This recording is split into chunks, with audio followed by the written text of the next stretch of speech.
Shri Sanjay Singh ji 10 minute कितनी minute है? आपकी धन्यवाद। 23 मिनट है जी, बहुत बहुत धन्यवाद वाइस चेयरमैन महोदया कि आपने मुझे महामहिम राष्ट्रपति के अभिभाषण पर अपनी बात कहने का मौका दिया। 11 महीने के बाद इस सदन में दोबारा आने का मौका मिला महोदया, और इस बीच कई घटनाएं घटित हुई। मैं उसकी डिटेल में नहीं जाना चाहता, लेकिन राष्ट्रपति जी के अभिभाषण में जो बिंदु आए हैं उसके बारे में जरूर आपके सामने कुछ बात कहना चाहता हूं। महोदया, जिक्र किया गया कि भारत दुनिया का सबसे बड़ा लोकतंत्र है और बहुत अच्छे ढंग से चुनाव संपन्न हुआ, लेकिन ये चुनाव कई घटनाओं का साक्षी रहा महोदया। इस चुनाव के अंदर हमने देखा विपक्ष के नेताओं को पकड़ पकड़ के कैसे जेल में डाला गया। ईडी का, सीबीआई का, जांच एजेंसियों का दुरुपयोग करके राज्यों के मुख्यमंत्री को जेल में डाला गया, मंत्रियों को जेल में डाला गया। इस चुनाव में हमने देखा भाषा का स्तर। भारत के प्रधानमंत्री महंगाई पे बात नहीं करते महोदया, बेरोजगारी पे बात नहीं करते महोदया, किसानी पे बात नहीं करते। इस देश के अंदर अग्निवीर योजना के कारण भारत की सीमा को कमजोर करने का आपने काम किया, उस पे बात नहीं करते। भारत के प्रधानमंत्री, बड़े अफसोस के साथ कहना पड़ रहा है, कभी मुगल पे बात करते हैं, कभी मटन पे बात करते हैं, कभी मदरसा पे बात करते हैं, कभी मछली पे बात करते हैं, और हद तो तब हो गई जब देश के प्रधानमंत्री मुजरा जैसे शब्द का इस्तेमाल करते हैं। शर्म आती है, दुनिया के सबसे बड़े लोकतंत्र के प्रधानमंत्री ऐसी भाषा का इस्तेमाल कर रहे हैं। महोदया, इस चुनाव में हमने देखा हमारे दिल्ली के मुख्यमंत्री अरविंद केजरीवाल, उनको चुनाव से पहले जबरदस्ती पकड़ के जेल में डाल दिया गया महोदया। अरविंद केजरीवाल वो मुख्यमंत्री हैं जिन्होंने शिक्षा के क्षेत्र में काम किया, स्वास्थ्य के क्षेत्र में काम किया, बिजली फ्री देने के क्षेत्र में काम किया, पानी फ्री देने के क्षेत्र में काम किया। महोदया, माताओं और बहनों को बस की फ्री यात्रा देने का काम किया, बुजुर्गों को तीर्थ यात्रा कराने का काम किया। एक ऐसे मुख्यमंत्री जिन्होंने देश ही नहीं पूरे दुनिया में सबसे बेहतरीन काम करके दिखाया, आपने चुनाव के पहले उनको गिरफ्तार करके जेल में डाल दिया। और मुद्दा क्या बनाया? तथाकथित शराब घोटाला। आज मैं आपके सामने इस सदन में बताना चाहता हूं महोदया, शराब घोटाला किसने किया, यह जानकारी पूरे देश को होनी चाहिए। यह जानकारी भारतीय जनता पार्टी के मित्रों को होना चाहिए, यह भारतीय जनता पार्टी के नेता, देश के प्रधानमंत्री को भी होना चाहिए। शराब घोटाला शरद रेड्डी से 60 करोड़ रुपए की रिश्वत लेने वाले भारतीय जनता पार्टी के लोगों ने किया है। आप लोगों ने इलेक्टोरल बॉन्ड के जरिए चंदा लेने का काम, रिश्वत खाने का काम, भ्रष्टाचार करने का काम किया है। शराब घोटाला तुमने किया है। शराब घोटाले की बात करते हैं महोदया, यही चिल्लाने का काम करते हैं। मैं अपनी बात कहना चाहता हूं महोदया, कृपया। दिल्ली के मुख्यमंत्री को ईडी कोर्ट ने जमानत दी महोदया। ईडी कोर्ट ने कहा अरविंद केजरीवाल निर्दोष है। महोदया, ये रिश्वतखोर लोग हैं, ये रिश्वतखोर है, ये बेईमान है, ये भ्रष्टाचारी है महोदया, ये भ्रष्टाचारी है। आप बैठिए। भ्रष्टाचारियों को बोलने की हैसियत नहीं होनी चाहिए महोदया, ये भ्रष्टाचारी है, आप बैठिए। संजय सिंह जी, घोटाला किया है, आप बैठिए, की रिश्वत खाई है। आप बैठिए।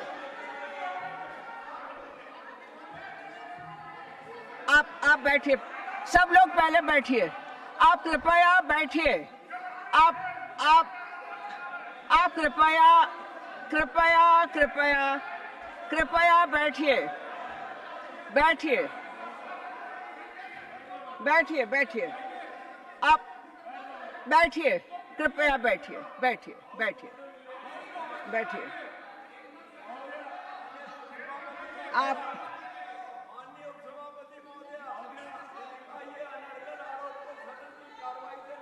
अरे ठीक है, गलत सही आप नहीं तय करेंगे। महोदया, महोदया, आप महोदया, भाजपा के मित्र हमारे नाराज हो गए महोदया। सच सुनने के बाद नाराजगी होती है महोदया, आप नाराजगी सुनिए, होती है। सुनिए सच सुनने सुनिए के बाद सुनिए नाराजगी होती है। सुनिए मेरी इन लोगों से सहानुभूति है, सुनिए, आप सुनिए मैं सुनिए सहानुभूति रखता हूं इन लोगों से। सुनिए, कृपया सुनिए। रिश्वतखोर लोग हैं सर महोदया, आप ये बेईमान लोग हैं, ये बेईमान है, ये भ्रष्टाचारी है महोदया, ये रिश्वतखोर है, ये डाकू गब्बर सिंह है, ये डाकू गब्बर सिंह है महोदया, महोदया डाकू गब्बर सिंह। आप अभी बैठिए,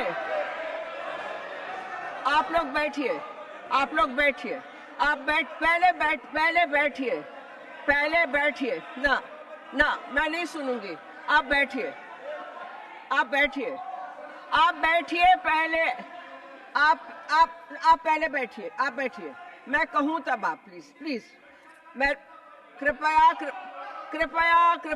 कृपया शांति बनाए दो, एक सेकंड, हमारी भी बात सुनी जाए।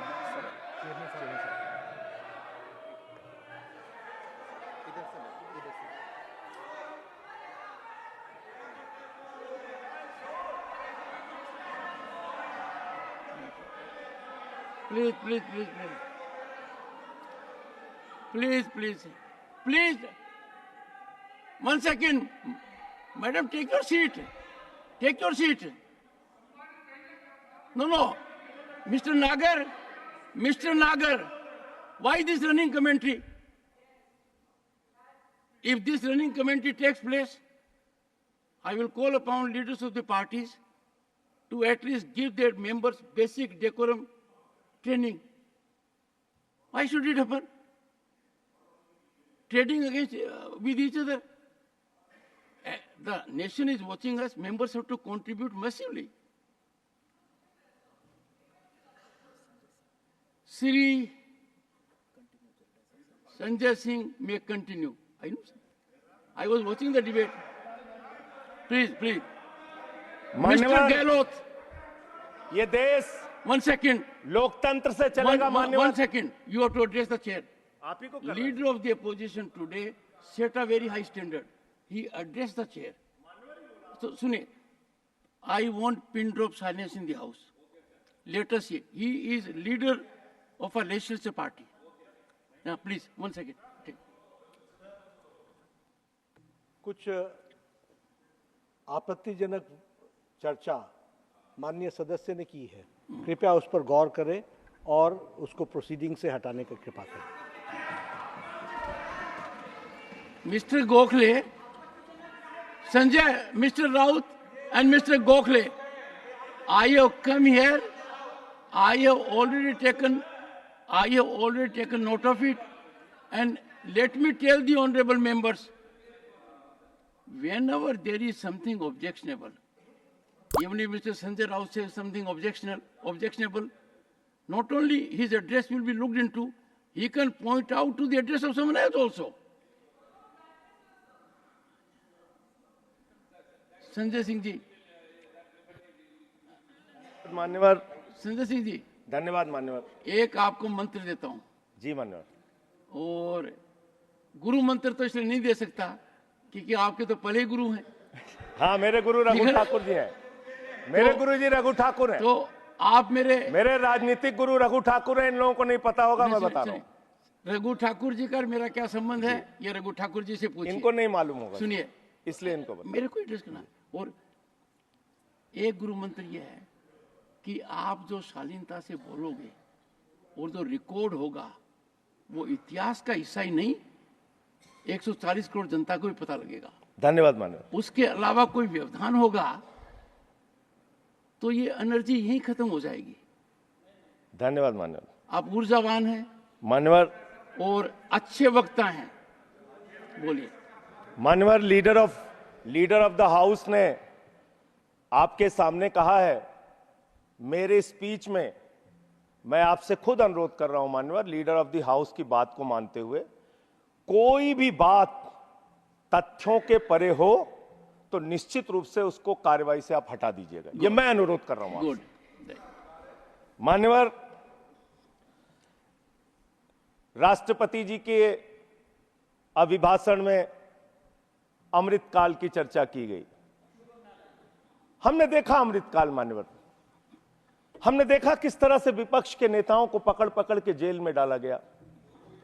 महाराष्ट्र चले जाइए तो अनिल देशमुख जी को 14 महीने जेल में रखा गया, बाद में कह दिया न्यायालय ने सबूत नहीं, जमानत मिल गई।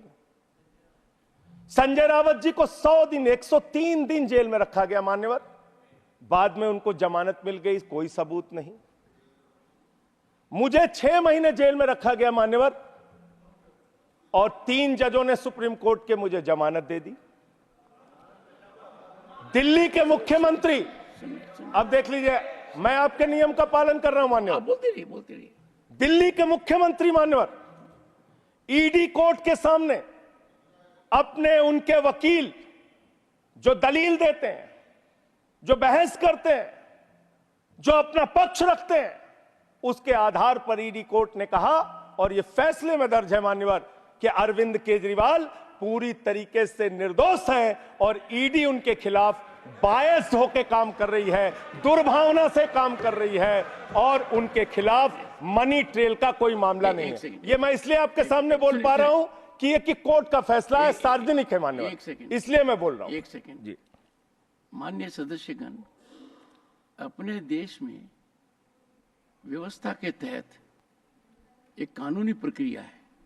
उस कानूनी प्रक्रिया के तहत ही व्यक्ति ट्रायल फेस करता है, कई बार उसको जेल भेजा जाता है, कई बार जमानत दी जाती है।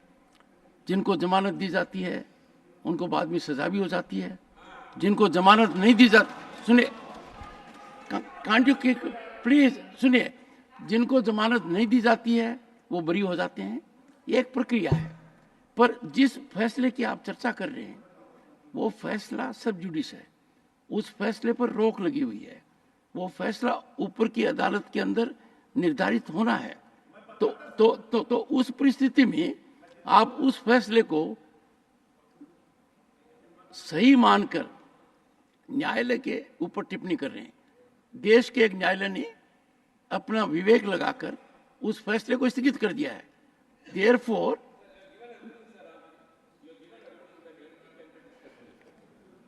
okay, let me one second. Let me. Mr. Tiruchi Siva is a very experienced member of this house. He has made things lighter now.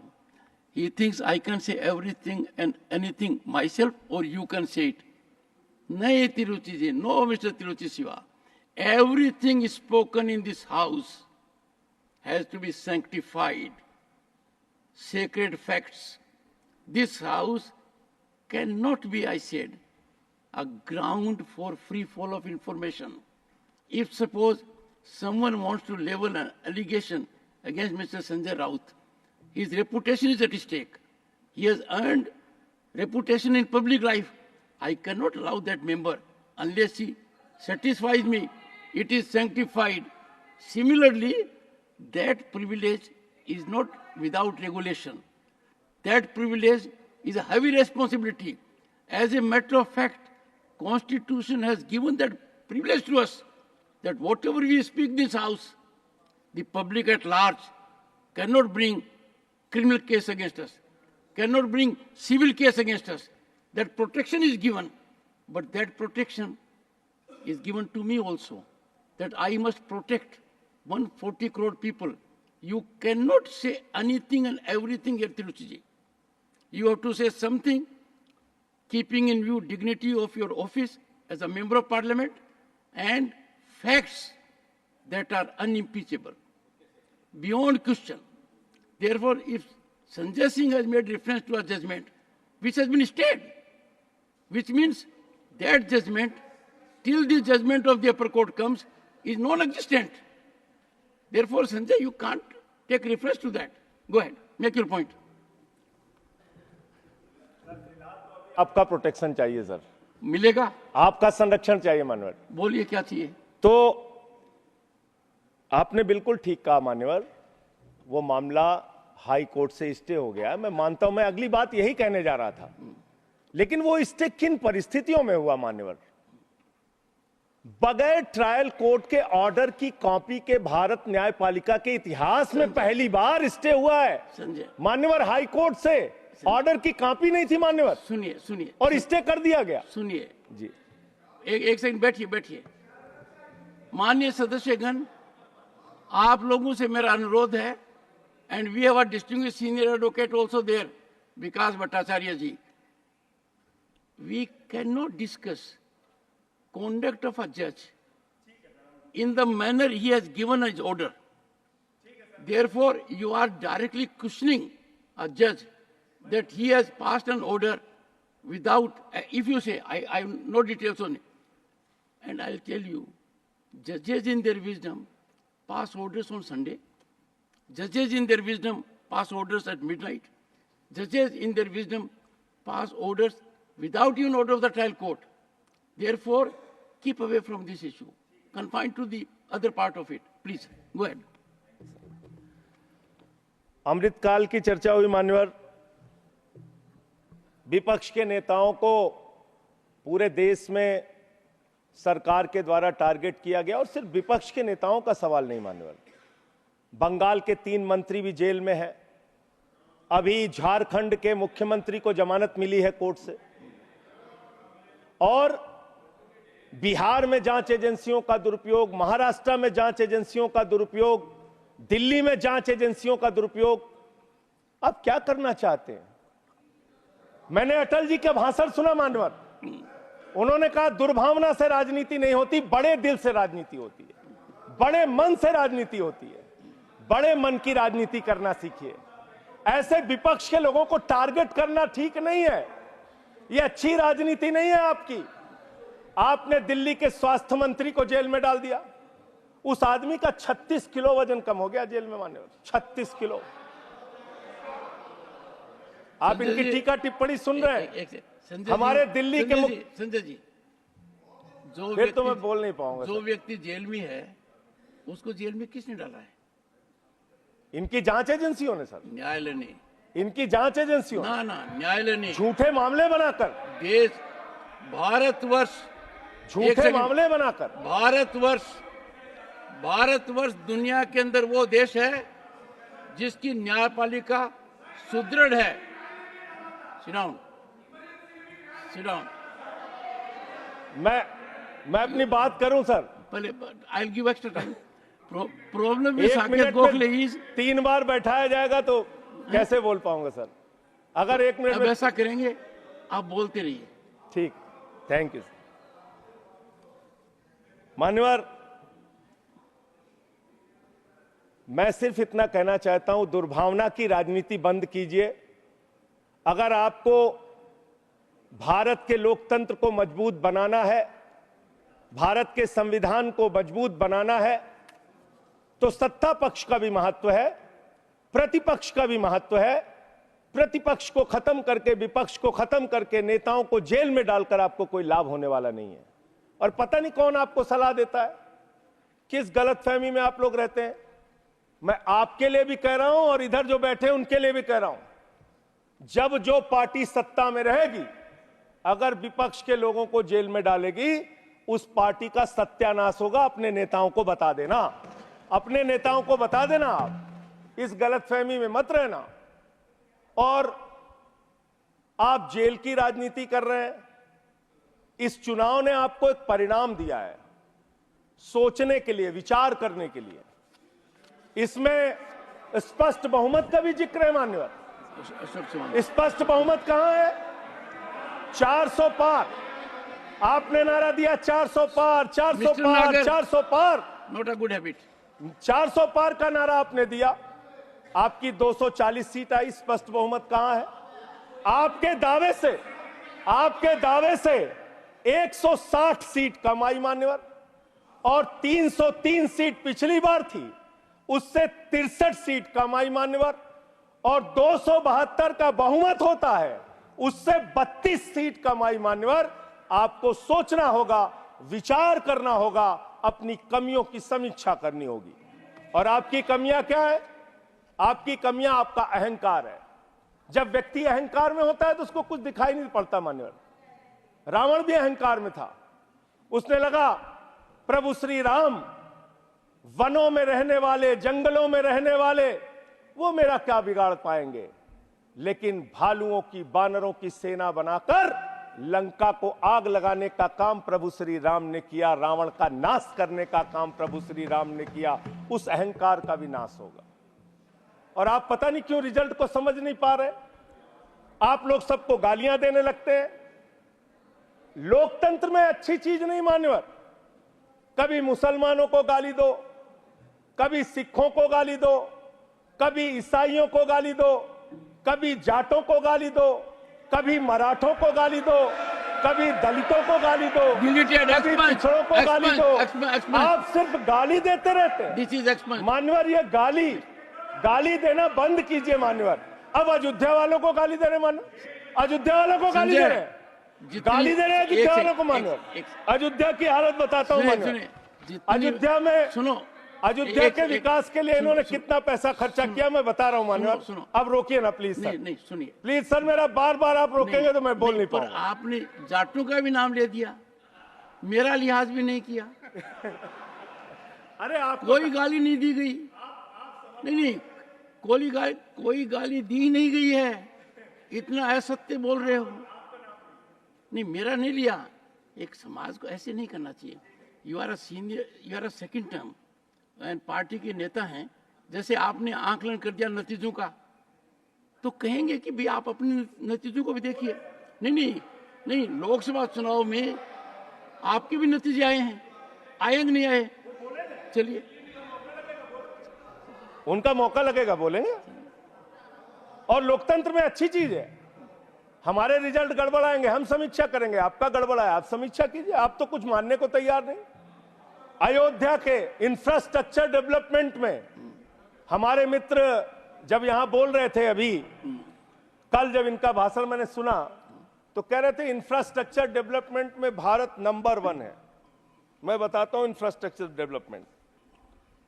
इन्होंने मान्यवर अयोध्या के विकास में बहुत पैसा खर्चा किया, होना चाहिए। प्रभु श्री राम की नगरी को विकास करने में एयरपोर्ट पे 1450 करोड़ रुपए, रेलवे स्टेशन पे 724 करोड़ रुपए, अयोध्या रिंग रोड पे 4793 करोड़ रुपए, 14 कोसी परिक्रमा पे 1140 करोड़ रुपए, पंचकोसी परिक्रमा पे 773 करोड़ रुपए, रामपथ पर 787 करोड़ रुपए, टाउनशिप पर 2180 करोड़ रुपए, पुराने मंदिरों के जीर्णोद्धार पे 170 करोड़ रुपए, मेडिकल कॉलेज में 245 करोड़ रुपए। मान्यवर, ये पैसा गया कहां? पहली ही बरसात में प्रभु श्री राम के गर्भगृह में पानी गिरने लगा। पूरी अयोध्या की सड़कें टूटी हुई हैं। मुख्य पुजारी ने ये बात कही मान्यवर, मुख्य पुजारी ने ये बात कही, मंदिर के मुख्य पुजारी ने कही। ये भ्रष्टाचार की भेंट चढ़ा दिया मान्यवर इन्होंने पैसे को। भ्रष्टाचार की भेंट चढ़ा दिया मान्यवर। Nothing will go on record. सुनिए, can you take your seat? Can you take your seat? Can you take your seat? On one second, please. Take your seat. Honorable member, perhaps. Neeraj, please. Honorable members, please. I will urge leaders of the parties to keep their members under control. Honorable member, you have made a reflection which is wrong. You make a reflection because someone has said something. When I got this news, I verified got in touch with responsible people. If you have real documentary evidence, when you are speaking as a member of parliament, you cannot give a speech as you give outside. It is not so. Let us not run down our institutions. It is a temple worshipped all over the world. It will last, you know, for how many years it will last? Are you aware of the technology that has gone there? When I went to Ayodhya, there was a presentation by the technical people. We must appreciate it. Merely because someone has said so, you take it as gospel truth. Make an effort to find out. I will not encourage the sensation.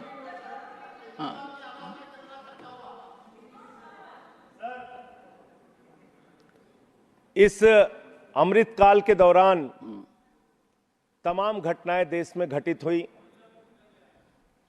Agniveer जैसी योजना देश के अंदर आई।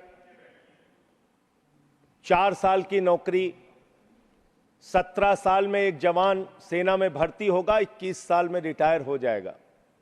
मैं ऐसा मानता हूं मान्यवर, इस योजना के बारे में सरकार को पुनर्विचार करना चाहिए। नौजवानों में इसको लेकर प्रतिरोध है, गुस्सा है, और कहीं ना कहीं ये भारत की सेना को भी कमजोर करने की कार्रवाई है मान्यवर।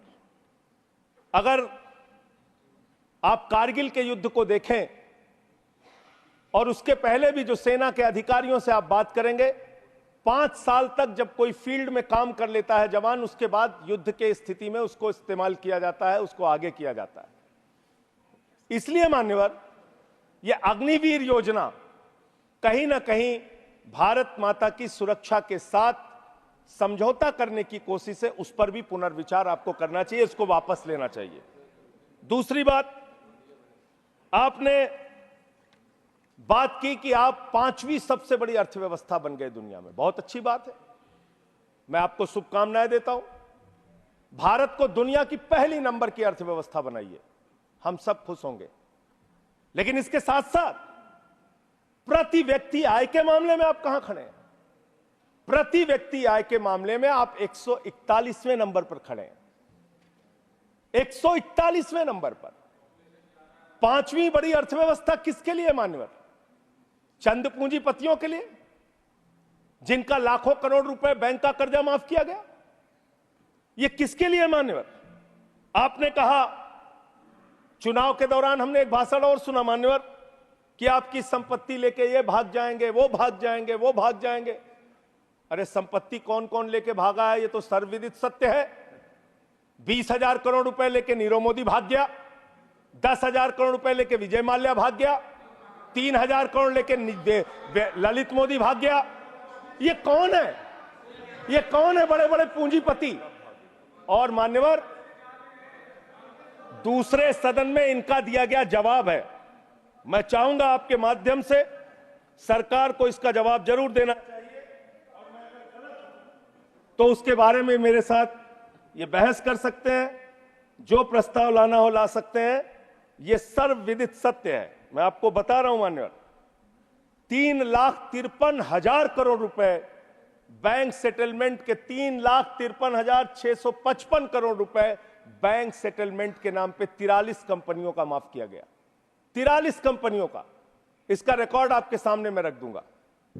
मान्यवर, संपत्ति आप कहां पहुंचा रहे हैं, किसको पहुंचा रहे हैं, किस लिए आप काम कर रहे हैं, किसके लिए काम कर रहे हैं, यह पूरे देश को जानना चाहिए। आपने रेलवे की उन्नति की चर्चा की है, वंदे मेट्रो की चर्चा की है। हमारे एक मित्र कह रहे थे ट्रेन में सफर, मैं शायद ट्रेन में भी सफर किया हूं, रोड से भी सफर किया हूं, इतना सफर किया हूं कि उसके आंकड़े जब सामने आएंगे तो वो एक गाथा लिखी जा सकती है उस पर। ट्रेन में सफर करने वालों की हालत आज क्या है? इंसान को भूसे की तरह भर के एक जगह से दूसरे जगह जाना पड़ता है मान्यवर।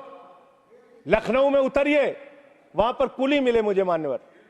उनके लिए एक वादा किया था बहुत पहले, और आप एक उदार हृदय के व्यक्ति हैं, मैं चाहता हूं आपके माध्यम से सरकार तक ये बात जानी चाहिए। कुलियों को वादा किया इस सरकार ने कि आपके बच्चों को नौकरी दी जाएगी। कुलियों को वादा किया वर्दी दी जाएगी, तमाम प्रकार की सुविधाएं दी जाएंगी।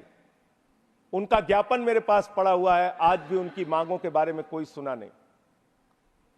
आपने इस देश के नौजवानों के साथ क्या किया? पेपर लीक पे पेपर लीक, पेपर लीक पे पेपर लीक, नीट का पेपर लीक,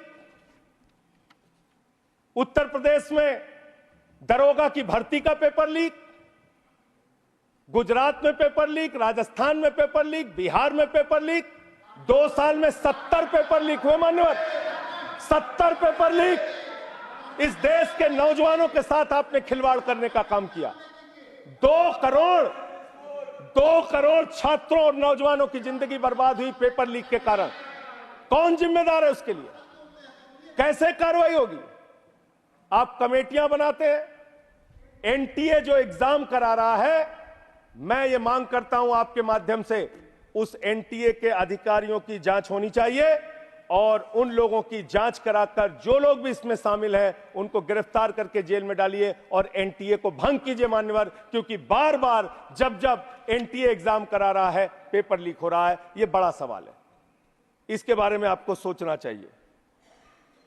दूसरी बात मान्यवर, आपने कहा राज्यों के विकास से ही देश का विकास होता है। यह बात सुनकर मेरी आंखों में आंसू आ गया। इतनी बढ़िया बात, इतना उदार हृदय आपका, वाह वाह वाह वाह वाह वाह। राज्यों के विकास से देश का विकास होता है। पिछले 9 साल में मान्यवर 324 करोड़ रुपए से ज्यादा दिल्ली को नहीं दिया इन्होंने, 324 करोड़ से ज्यादा नहीं दिया, क्योंकि यहां पर आम आदमी पार्टी की सरकार है। यहां पर शिक्षा मंत्री को जेल में डालना है, स्वास्थ्य मंत्री को जेल में डालना है, मुख्यमंत्री को जेल में डालना है। यहां विकास के लिए हमारा सहयोग नहीं करना। तीर्थ यात्रा योजना रोक लगाओ, होम डिलीवरी योजना रोक लगाओ, मोहल्ला क्लिनिक योजना रोक लगाओ, आप सिर्फ बिजली फ्री योजना रोक लगाओ, पानी फ्री योजना रोक लगाओ। आपका काम सिर्फ रोक लगाने के लिए है। अब क्या राज्यों का विकास कर रहे हैं मान्यवर? 8,000 करोड़ रुपए रूरल डेवलपमेंट फंड का और बाकी शिक्षा स्वास्थ्य के फंड का, केंद्र सरकार के हिस्से का, पंजाब का, इन्होंने 8,000 करोड़ रुपए रोक के रखा है। यह राज्यों का विकास आप कर रहे हैं, यह राज्यों के साथ आपका वर्ताव है, यह आपका संघीय ढांचे में यकीन है। और सबसे महत्वपूर्ण बात मान्यवर, जो यहां पे कई वक्ताओं ने पहले भी कही, आप किस भावना से काम कर रहे हैं, किस भावना से आप काम कर रहे हैं? इस देश में दलितों के लिए, पिछड़ों के लिए, आदिवासियों के लिए, अल्पसंख्यकों के लिए, उनके अधिकारों की रक्षा के लिए भारत के संविधान में बहुत बड़ी ताकत उनको दी गई है। लेकिन जब वो जातीय जनगणना की मांग करते हैं, आप उनकी मांग सुनते नहीं। जब वो विश्वविद्यालयों में आरक्षण की बात करते हैं, उसमें 1-1, 2-2 पोस्ट निकाल के आप आरक्षण की व्यवस्था वहां पे खत्म करते हैं। जब वो अपने साथ होने वाले भेदभाव की चर्चा करते हैं, आप उस पर भी रोक लगाते हैं। मान्यवर, अमृतकाल के अंदर यह सवाल तो आपसे बनता है, यह पूछना तो आपसे बनता है कि जब प्रभु श्री राम के मंदिर का शिलान्यास हुआ तो तत्कालीन राष्ट्रपति वहां पर क्यों नहीं थे? जब उस प्रभु श्री राम के मंदिर का उद्घाटन हुआ तो मौजूदा राष्ट्रपति वहां पर क्यों नहीं थी? यह सवाल तो आपसे बनता है मान्यवर, यह सवाल तो इनसे पूछना बनता है कि अखिलेश यादव जी 5 साल मुख्यमंत्री रहे उत्तर प्रदेश के, जब घर खाली हुआ तो गंगा जल से धुला जाता है। और मुझे शर्म आती है, आजादी के 75 साल के बाद मान्यवर कन्नौज में एक मंदिर में दर्शन करने चले गए अपनी पत्नी के साथ, उस मंदिर को गंगा जल से बीजेपी के लोगों ने धुलने का काम किया। ये आपका रवैया है पिछड़ों के प्रति, दलितों के प्रति? मान्यवर, मैं समय अपने साथियों का कम कर लूंगा, मैं अपनी बात कहना। मान्यवर, ये रवैया ठीक नहीं है, इतना भेदभाव, इतनी दुर्भावना ठीक नहीं है। इस देश के दलितों को, पिछड़ों को, आदिवासियों को, अल्पसंख्यकों को अपना मानिए। इस चुनाव ने एक संदेश आपको यह भी दिया है कि हम कोई पाकिस्तान नहीं है, हम अफगानिस्तान भी नहीं है, हम हिंदुस्तान हैं और हम मिलकर रहना चाहते हैं। पूरी धर्मनिरपेक्षता को मजबूत करके मिलकर रहना चाहते हैं। संविधान को अपने आगे रखकर मजबूती से उसके साथ चलना चाहते हैं। मानवर, ये देश हिंदुओं का भी है, मुसलमानों का भी है, सिखों का भी है, ईसाइयों का भी है, बौद्धों का भी है, जैनियों का भी है। ये देश सबका है मान्यवर। इस भावना से आप देश को आगे लेके चलिए, पूरा देश आपके साथ खड़ा होगा। इतनी नफरत, इतनी दुर्भावना आपके मन में क्यों है? क्यों आप सबको अपने से दूर करने की कोशिश करते रहते हैं? इस पार्टी को भारतीय जनता पार्टी ही रहने दीजिए। इस पार्टी को मान्यवर भारतीय झगड़ा पार्टी मत बनाइए। मैं इन लोगों से कहना चाहता हूं, झगड़े लड़ाई से कुछ देश को मिलने वाला नहीं है। झगड़े लड़ाई से देश की उन्नति होने वाली नहीं है। आपको 240 सीटें मिली हैं, आप गठबंधन की सरकार चला रहे हैं, आप चलाइए, लेकिन इसके साथ साथ विपक्ष की भी अपनी भूमिका है। उस भूमिका को ध्यान में रखिए, विपक्ष को भी अपने साथ लेकर चलिए। इतना अगर आप टारगेट करके एक एक पार्टी को खत्म करने की कोशिश करेंगे, तो जो दूसरों को खत्म करने की कोशिश करता है वो अपने आप ईश्वर उनको सही रास्ते पे पहुंचाने का काम करता है। और रावण का अहंकार नहीं चला मान्यवर, तो किसी और का अहंकार क्या चलेगा? और हिंदू धर्म कितना विराट धर्म है, कितना विशाल धर्म है। हिंदू धर्म तो वसुदेव कुटुंबकम की बात करता है, कहता है पूरा विश्व हमारा परिवार है। हिंदू धर्म कहता है मान्यवर, कोई भी पूजा हम लोग खत्म करते हैं, कहते हैं धर्म की जय हो, अधर्म का नाश हो, प्राणियों में सद्भावना हो, विश्व का कल्याण हो। लेकिन अफसोस है कि भारतीय जनता पार्टी की मानसिकता है प्राणियों में दुर्भावना हो, प्राणियों में बंटवारा हो, प्राणियों को आपस में बांटा जाए। इनके लिए बहुत अच्छी लाइन है, वो मैं कहना चाहता हूं। बहुत ही अच्छी लाइन आप लोगों के लिए लिख कर लाया था कि किस तरह से आप लोग मुद्दों से ध्यान हटाना चाहते हैं। सभी का ध्यान बांटा जा रहा है, सभी का ध्यान बांटा जा रहा है। यह हिंदुस्तान बांटा जा रहा है, सभी का ध्यान बांटा जा रहा है। यह हिंदुस्तान बांटा जा रहा है। हमें ये मंदिर और मस्जिद दिखाकर हमारा ध्यान बांटा जा रहा है, हमारा ध्यान बांटा जा रहा है। ध्यान बांटने की कोशिश मत कीजिए, मुद्दों पर बात कीजिए। बेरोजगारी बड़ा मुद्दा है, महंगाई बड़ा मुद्दा है, अशिक्षा बड़ा मुद्दा है, अग्निवीर बड़ा मुद्दा है, देश को कैसे तरक्की, भ्रष्टाचार बड़ा मुद्दा है। हमारे किसी साथी ने कहा, मैं आपका स्वागत करता हूं, कितनी अच्छी बात आपने कही, भ्रष्टाचार बहुत बड़ा मुद्दा है। लेकिन यह कैसा भ्रष्टाचार है? भारत के प्रधानमंत्री कहते हैं यह मोदी की गारंटी है, एक एक भ्रष्टाचारी को जेल में भेजूंगा, इस बात की गारंटी है। मुझे खुशी हुई, प्रसन्नता हुई प्रधानमंत्री के इस बात को सुन के। लेकिन जब मैं देखता हूं महाराष्ट्र में 70,000 करोड़ का घोटाला करने वाला बीजेपी के साथ, छगन भुजबल बीजेपी के साथ, नाम नारायण, ठीक है नाम नहीं लेता हूं, नाम नहीं ले रहा हूं सर। देखिए डिलीटेड। मैं दूसरा बस खत्म कर रहा हूं। सुनिए, जो सर एक सेकंड, भ्रष्टाचार के खिलाफ सर बोलने एक सेकंड।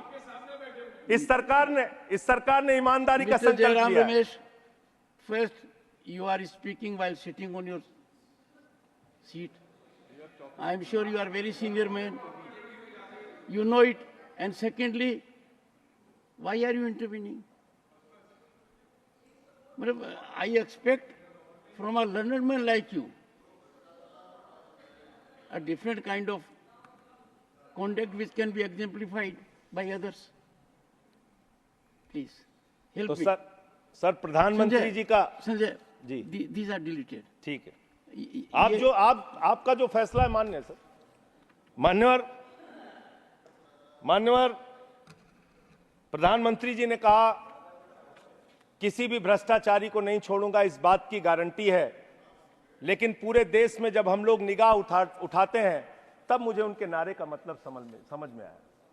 वो नारा ये है कि एक भी भ्रष्टाचारी को नहीं छोड़ूंगा, ये मोदी की गारंटी है। सारे भ्रष्टाचारियों को बीजेपी में शामिल करूंगा, ये प्रधानमंत्री की गारंटी है। ये गारंटी है आपकी।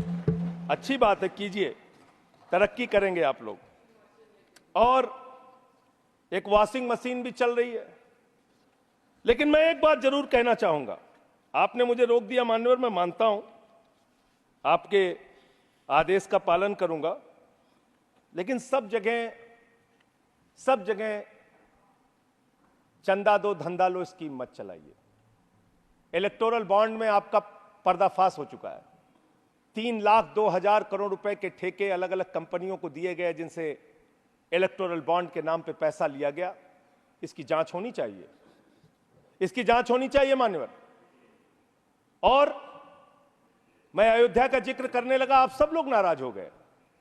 मेरे मन में भी नाराजगी है, गुस्सा है। मैंने चिताया था आपको, एप्लीकेशन भी दी थी, कोतवाली तहरीर दी थी। प्रभु श्री राम के मंदिर के स्थल पर ऐसे काम नहीं होने चाहिए। सड़कों पे गड्ढे बनेंगे तो सवाल उठेंगे और वो सवाल आपसे पूछे जाएंगे। मान्यवर, प्रभु श्री राम है, आपने उनके लिए गाना बना दिया। जो राम को लाए हैं हम उनको लाएंगे। बताइए आप, यहां पर बैठा हुआ कोई व्यक्ति क्या इस हैसियत में है कि वो राम को ला सकता है? नहीं, भगवान श्री राम हम सबको लेके आए हैं। भगवान इंसान को लेके आता है, कोई इंसान भगवान को नहीं ला सकता। और प्रभु श्री राम के लिए हमारे एक बहुत पुराने कवि हैं यमुना प्रसाद उपाध्याय जी, उन्होंने लाइन लिखी थी कि तुम्हारी पोल पट्टी खोलने लग जाए तो क्या हो, तुम्हारी पोल पट्टी खोलने लग जाए तो क्या हो, अगर मंदिर की मूरत बोलने लग जाए तो क्या हो, बताओ ब्रह्म बेला में जहां तुम पाप धोते हो वही सरयू का पानी खौलने लग जाए तो क्या हो। आज सरयू का पानी उबाल मार रहा है। अयोध्या में जो हालात हैं वो आपको देखना चाहिए। और अयोध्या के परिणाम से आप नाराज हुए, नाराज होना बनता है, लेकिन उसके कारण आपने सोचे।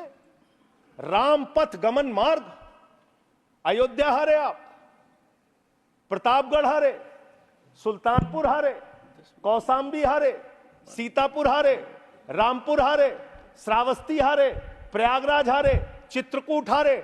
जहां जहां से प्रभु श्री राम गुजरे थे वो सारी सीटें आप लोग हार गए।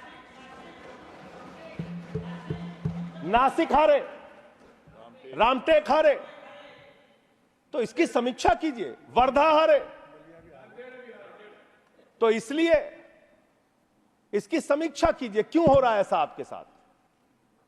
भगवान के नाम पर आप श्रद्धा रखिए और उस श्रद्धा को, उसका विस्तार कीजिए, हमें कोई आपत्ति नहीं है। देखिए आपके साथ ये इनका प्यार खत्म ही नहीं हो रहा है। मान्यवर,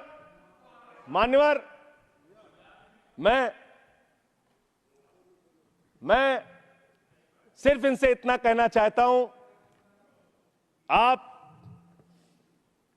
जो दिल्ली के साथ कर रहे हैं, जो हमारे मुख्यमंत्री के साथ कर रहे हैं, अंतिम बात उनके बारे में कह के अपनी बात को खत्म करूंगा। इससे आपका कोई राजनीतिक फायदा नहीं होगा। मेरी बात को इस सदन में बोल रहा हूं, इसको याद रखिएगा। इससे आपका कोई राजनीतिक लाभ होने वाला नहीं है। और आप 1925 की संस्थाएं, 100 साल हो गया, 100 साल पुरानी संस्थाएं, वहां से निकले हैं आप लोग। 100 साल हो गया, लेकिन दिमाग अभी भी बच्चों का, अभी बच्चों की तरह खेल रहे हैं। अरे मैं राजनीति में आया डॉक्टर लोहिया को पढ़ के, लोकनायक जयप्रकाश नारायण को पढ़ के, राष्ट्रपिता महात्मा गांधी को पढ़ के, शहीद आजम भगत सिंह को पढ़ के। आप सोचते हैं कि आप अरविंद केजरीवाल को जेल में डाल के, सिसोदिया को जेल में डाल के, सत्येंद्र जैन को जेल में डाल के, संजय सिंह को जेल में डाल के हमारी पार्टी को खत्म कर देंगे? ये होने वाला नहीं है, ये कतई होने वाला नहीं है। याद रखना, इस शरीर के 100 टुकड़े भी कर देंगे आप, तो आपके सामने झुकने वाले नहीं हैं। आपसे लड़ेंगे और जीतेंगे। आप डालिए, उत्पीड़न कीजिए, जितना करना चाहते हैं आप कीजिए उत्पीड़न। 6 महीने जेल में रखा आपने सोचा आपके सामने नतमस्तक हो जाएंगे? इस मां भारती ने बहुत सारे बेटे ऐसे पैदा किए हैं जो आपके सामने कभी सर नहीं झुकाएंगे, आपसे लड़ने के लिए तैयार रहेंगे। याद रखिएगा। मान्यवर, आपने मुझे राष्ट्रपति जी के भाषण पर अपनी बात कहने का मौका दिया।